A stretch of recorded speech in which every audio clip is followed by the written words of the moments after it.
It's Mina Marzano here at Medicare Insiders. In today's video, we're going to be going over some of the elements that you need to be having in your sales presentations as a Medicare agent, so stay tuned for more.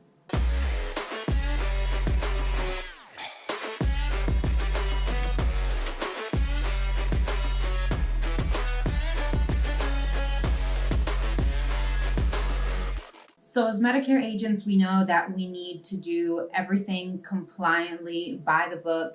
And a lot of agents, now that we have to start recording all of our calls, all of our sales and enrollments, they are wondering what it is that needs to be said on these calls. So hopefully if you've been in the business for a while, you've already got this process down. But for those of you who are a little bit newer and maybe aren't sure of those key things that you need to mention on a call, I'm going to go over some of those main points today. I recommend making yourself a checklist for when you're doing an enrollment. That way at the end of that presentation or even during the presentation, you can reference back to that checklist and make sure that you're getting all of these things done along the way, and that when you finish, you have something to reference back to and say, okay, did I read this? Did I read this? Did I do this? Did I do this? That way we can track our own progress, track our own compliance that way, and really make sure that we're doing things right and not getting those complaints. So the very first thing, and this one is new for this year, the very first thing that you want to have in your presentation is you want to state that TPMO disclaimer. So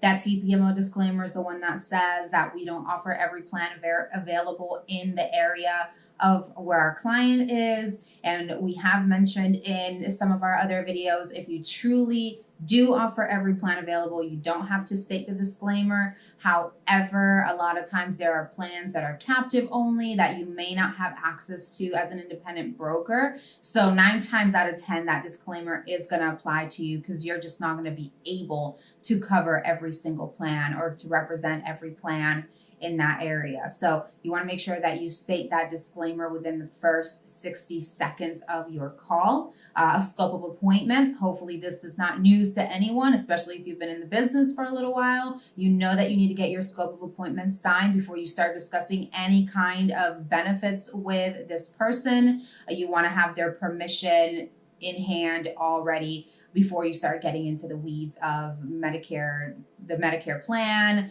the benefits, the prescriptions, any of that information. You want to make sure that you get that scope of appointment signed, right? That's their consent for you to give the presentation in the first place. Then when we're talking about going into that presentation, you want to go over the Medicare information. So Medicare Basics, Parts A, B, C, and D. You want to go into Original Medicare.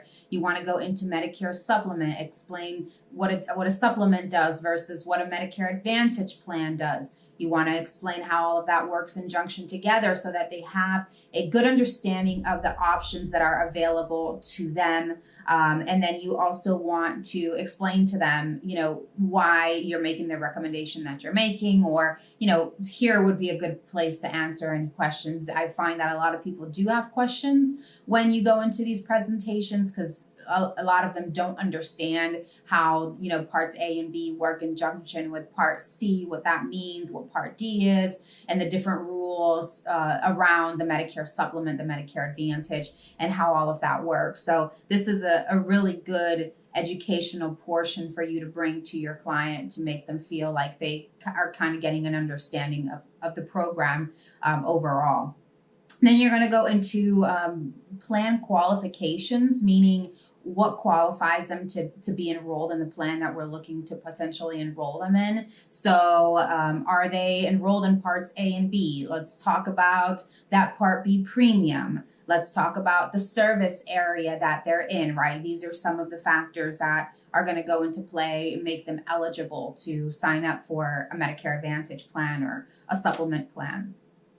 Then we're going to present our plan, right? And there are some carriers out there that do have their own requirements. They want you to play a video for your clients. So if that's required, put that in your checklist too. This could be an easy one to forget.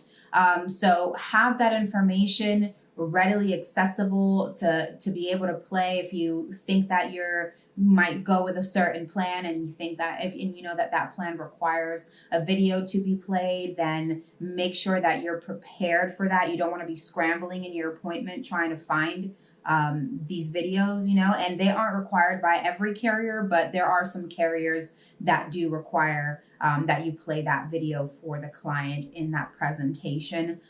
Star ratings. This is an important one. You want to explain star ratings, how the carriers are rated, what the star ratings mean. And if you're talking about a plan in particular, then you want to obviously provide the information to that carrier and what the star ratings are for that carrier that we're discussing. And then you definitely want to confirm, with the client. You want to tell them the plan name, plan number, plan type, star rating, and proposed effective date. These are just some basic things that you want your client to know, to be aware of. If they could jot it down somewhere, hey, we're going to enroll you in, blah, blah, blah, number, blah, blah, blah. This is an HMO plan, another learning opportunity here, or educating opportunity. This is what it means to be on an HMO plan rather than being on a PPO plan, so that they're fully aware of what they're signing up for. And of course, we're going to review the summary of benefits in its entirety. You're going to go over any referral requirements, especially if we're doing an HMO plan. You want to explain to them that all of that care is going to be managed by the primary care doctor. You don't want any surprises moving forward if they don't really understand that. You want them to really understand what they're signing up for, so that there aren't any surprises later on that could potentially turn into a complaint. You want to review doctors, make sure that their doctors are in the network. And then you also want to review the medications, right? So talk about medication, talk about Part D in general, not only the medications that are relevant to your client, but you want to explain to them Part B. You want to explain the different coverage stages, right? You want to talk about step therapy. You want to talk about prior authorizations. You want to talk about any co-payments that may be pertinent to them, right? Deductibles. So these are things that are going to be important for them to know. Everyone across the board, but even more so people who might get into some of those other stages with their prescription drug plans. You don't want them to be surprised when they get to those stages and some of those costs start to change for them. So you want to make sure that you are explaining this part thoroughly.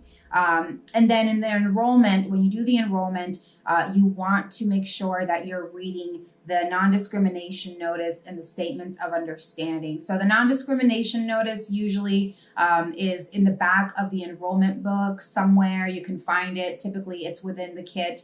You can read that straight off of the page. You are required to read that, so make sure you put that on your checklist. And also the statements of understanding are usually kind of the verbiage right before the signature in an application. That should also be read out loud to the client. So you want them to, especially if you're on these recorded calls, and really you should be doing these things across the board in your appointments. I know that now it's, we're being recorded and it feels like someone's watching us, but really these are things that we should be doing already with no one watching us.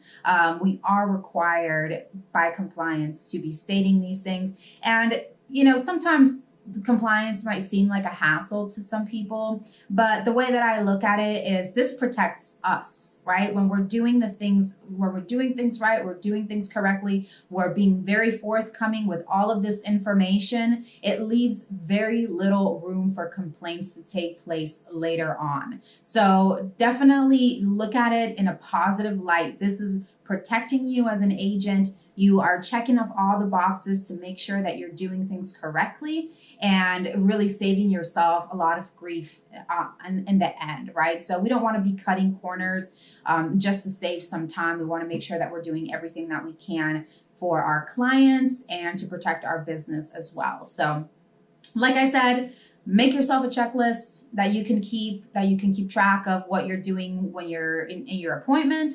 And really that's it, guys. If you have any comments, questions, subscribe, like, and join our Facebook group, Medicare Insiders, if you want to become an insider. Thanks so much for tuning in to today's video. I hope that it was useful, and I'll see you guys next time.